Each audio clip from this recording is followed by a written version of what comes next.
Doctor के सिंह जी, आपने आज़ाद उम्मीदवार के तौर पर लोकसभा के लिए नॉमिनेशन भरा है। क्या कारण है?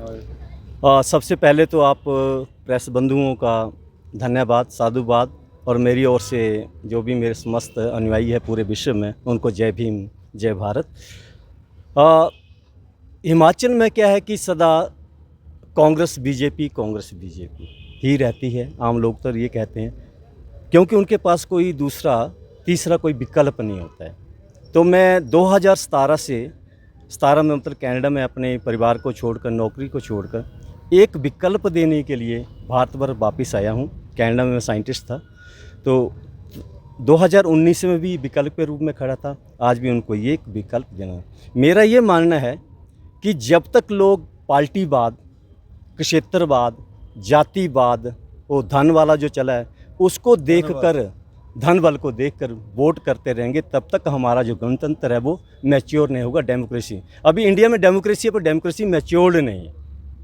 तो मैं ये कहना चाहता हूँ लोगों को कि आप ये सारी कोई भी बात है, जातिवाद, धर्मवाद, सबको भूलकर सिर्फ और सिर्फ योग्यता के आधार पर उम्मीदवार चुने, योग्यता के आधार पर अपना वोट का। जब हर कोई जो वोटर है, मतदाता है, इस तरह से करेगा, तब हम कहेंगे कि भारतवर्ष में वाकई ही गणतंत्र है, डेमोक्रेसी है। तो एक विकल्प दे, मत तीसरा विकल्प यहाँ लोगों को देने के लिए हम आए हैं।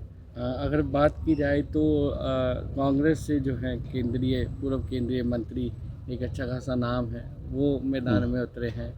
भाजपा से भी मोदी की लहर के चलते जो है राजीव भारद्वाज खड़े हैं, और तमाम जो है प्रदेश के नेता और राष्ट्रीय नेता भी यहाँ पर पहुँच रहे हैं प्रचार के लिए। तो आपने तीसरे विकल्प की तरफ से खड़े हुए हैं, तो कैसा रहेगा चुनाव प्रचार और कैसे लोगों को या जनता को जो है आप मत के लिए करेंगे? देखिए, आपने बोला आनंद शर्मा जी केंद्रीय मंत्री हैं, वो भी दूसरे पूर्व केंद्रीय मंत्री हैं। मैं भी एक इंटरनेशनल रिकॉग्नाइज्ड साइंटिस्ट हूँ।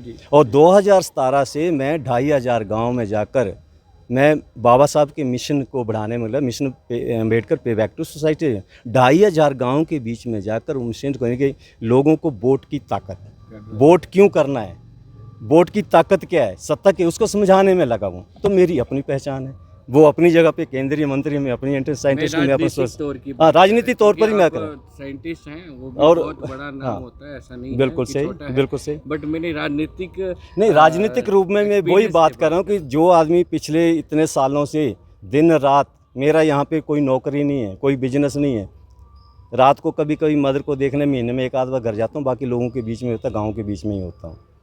क्या संदेश देना चाहिए? संदेश यही है, 3 चीज़ें में, कि पहले जो बता दी, बाद को छोड़ना है। दूसरा, जो व्यक्ति आपके बच्चों को, युवाओं को वोट के इस वक्त दारू पिलाता है, दारू पिलाकर नशा करा के रैलियों में लेकर जा रहे हैं, अगर उनको वोट करेंगे आपका भला कभी नहीं होगा। जो पैसे के लालच देता है, आपको पैसे से खरीदने की कोशिश करता है, जो करोड़ों रुपया लगा के कैंडिडेट कोई इलेक्शन जीतेगा ना, या खड़ा होगा, ऐसे कैंडिडेट को आप वोट करेंगे तो हम कहेंगे कि आप समझदार है ही नहीं, आपका कभी भला, क्योंकि जो करोड़ों रुपए खर्च करेगा वो बाद में क्यों? आपने देख लिया अभी क्या हुआ, अभी क्या कांग्रेस वाले बीजेपी में, बीजेपी वाले कांग्रेस चला है। ये किसकी है गलती? उन नेताओं की नहीं है। साहब कांशीराम जी कहते थे कि जो लोग होते हैं जिस तरह के, उनको उसी तरह के नेता। अब हम इलेक्शनों में, उन्होंने करोड़ों रुपए लिए, हमें दिए, पैसे लेकर हमने वोट दिए, अब हम बोल रहे हैं कैंडिडेट बिक रहे हैं। क्यों नहीं बिकेंगे भाई? आप भी तो चुनावों में बिके।